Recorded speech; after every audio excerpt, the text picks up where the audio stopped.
나는 1999년생이다. 최저시급을 받으며 저축만으로 24살에 1억 원을 모은 것으로 SBS 생활의 달인에 출연해 화제가 됐다.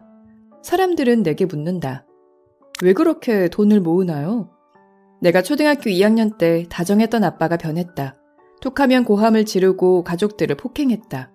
회사도 무단결근하다가 결국 해고됐다. 엄마는 일자리가 있으면 어디든 돈을 벌러 나갔다. 아빠가 있는 집은 하루도 조용할 날이 없었다. 우울증을 앓던 언니는 스스로 생을 마감했다. 나라도 이 상황을 바꿔야겠다고 결심했다. 계속 환경만 탓하면서 살고 싶지 않았다. 아무것도 없는 내 인생, 내가 책임져야 한다. 빨리 돈을 벌고 싶었던 나는 고등학교를 졸업하자마자 중소기업 사무보조직원으로 취직했다. 최저시급을 받아 연봉 2천만 원이 겨우 넘었다. 그때 나는 5년 안에 1억 모으기라는 목표를 세웠다.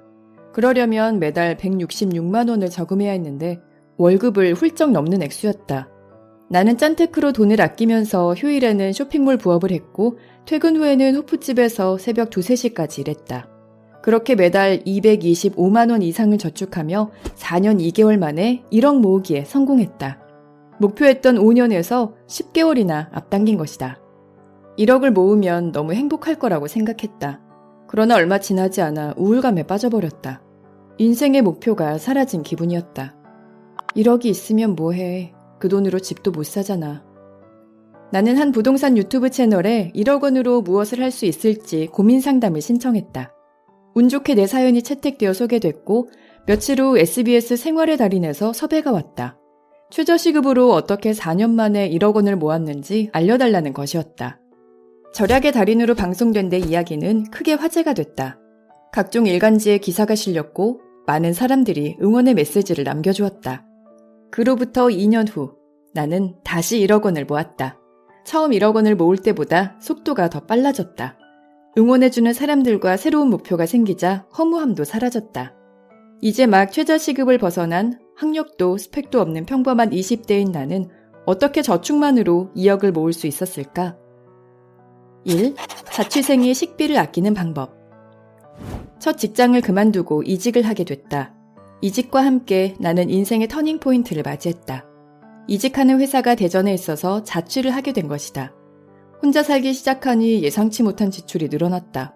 생필품부터 관리비, 전기요금, 수도요금, 휴대폰 비용 등 고정비만 20만 원이 훌쩍 넘었다. 가장 비중이 큰 것은 식비였다. 돈을 아끼려면 집밥을 해먹어야겠다는 생각이 들었다. 유튜브를 보면서 처음으로 된장찌개를 끓인 것으로 시작해 집밥의 세계에 입문했다. 콩나물, 어묵, 두부, 양파, 양배추, 버섯 등 재래시장에서 저렴한 재료 위주로 사서 무치고 볶으며 다양한 반찬을 만들었고 동네 정육점에서 한 근에 2,500원 하는 돼지고기 뒷다리나 닭다리를 사서 제육볶음, 닭갈비, 닭고기 스테이크 같은 근사한 요리를 만들기도 했다. 식비 절약을 위해 내가 꼭 실천하는 것이 있다. 냉장고 지도를 쓰는 일이다. 냉장고 지도는 냉장고, 냉동고, 실온에 보관한 음식의 종류와 개수를 적어두는 것인데 이렇게 하면 식재료를 한눈에 확인할 수 있다. 냉장고 지도를 시중에 팔기도 하지만 나는 직접 만들었다. 먼저 A4 용지에 냉장과 냉동, 실온, 소스, 그리고 사야 할 것으로 칸을 나누어 그린다.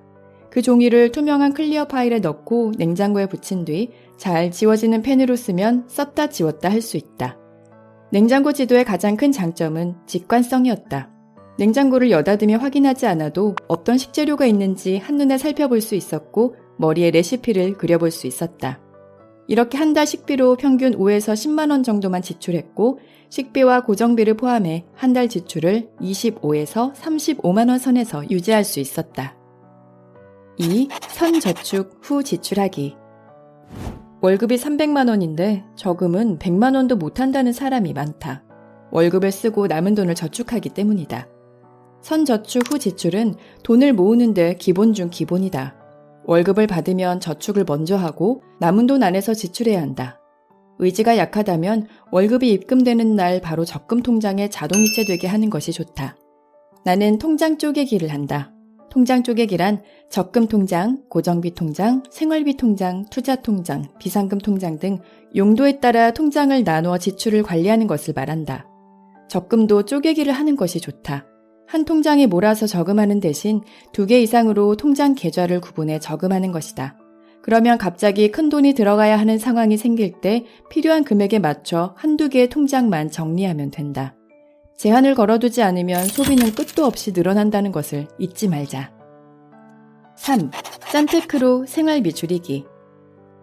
이번에는 꾸준히 절약 생활을 해온 내가 직접 해본 알짜 짠테크들을 소개한다.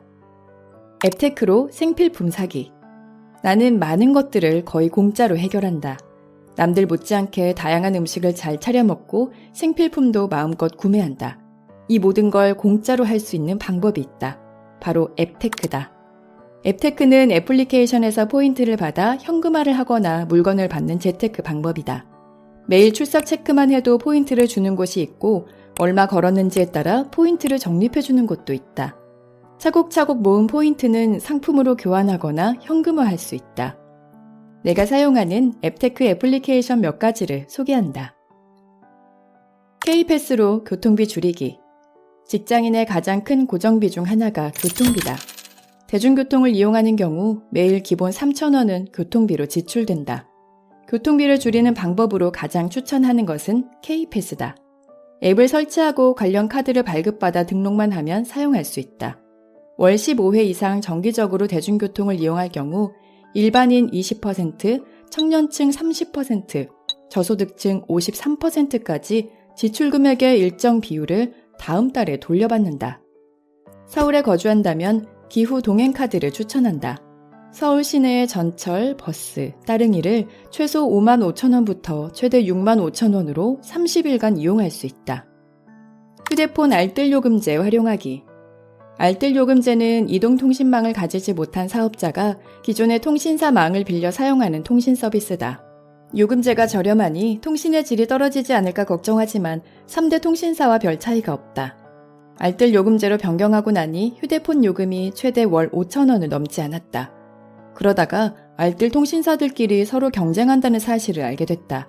더 많은 고객을 유치하기 위해 수시로 파격적인 요금제 할인 이벤트를 하는데 나는 더 혜택이 많고 저렴한 요금제를 찾아 옮겨 다닌다. 내가 지금 사용하는 요금제는 데이터 6기가 전화 200분을 이용할 수 있는데 11개월 동안 월 이용요금이 100원이다. 이보다 더 저렴한 휴대폰 요금제는 없을 것이다. 4. 짠순이가 마음을 다잡는 방법.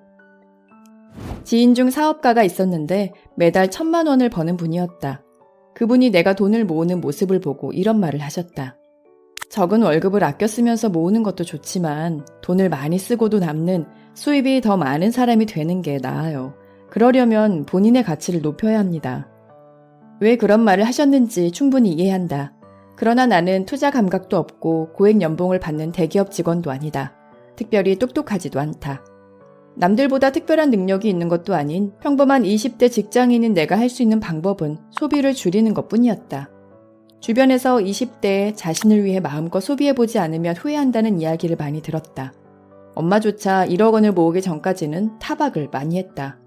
지질이 궁상 좀 그만 떨고 또래처럼 즐기면서 살아. 그럴 때마다 나는 달라진 내 모습을 떠올렸다. 1억 모으기를 실천하는 과정에서 나는 아주 단단해졌다. 가정 환경 때문에 매사에 자신 없고 의기소침했던 내게 온전히 내 힘으로 1억을 모은 경험은 남들의 시선에 휘둘리지 않는 자존감과 무엇이든 해낼 수 있다는 자신감을 갖게 해주었다. 나는 절약 생활에 집중하며 여태껏 경험해보지 못한 성취감과 희열을 느끼고 있다. 돈은 버는 것보다 모으는 것이 더 중요하다. 그것은 누구나 할 수 있지만 아무나 해내는 것은 아니다. 최저시급으로 1억 모은 절약의 달인의 짠테크 노하우. 이 책은 돈에 관한 동기부여 이야기.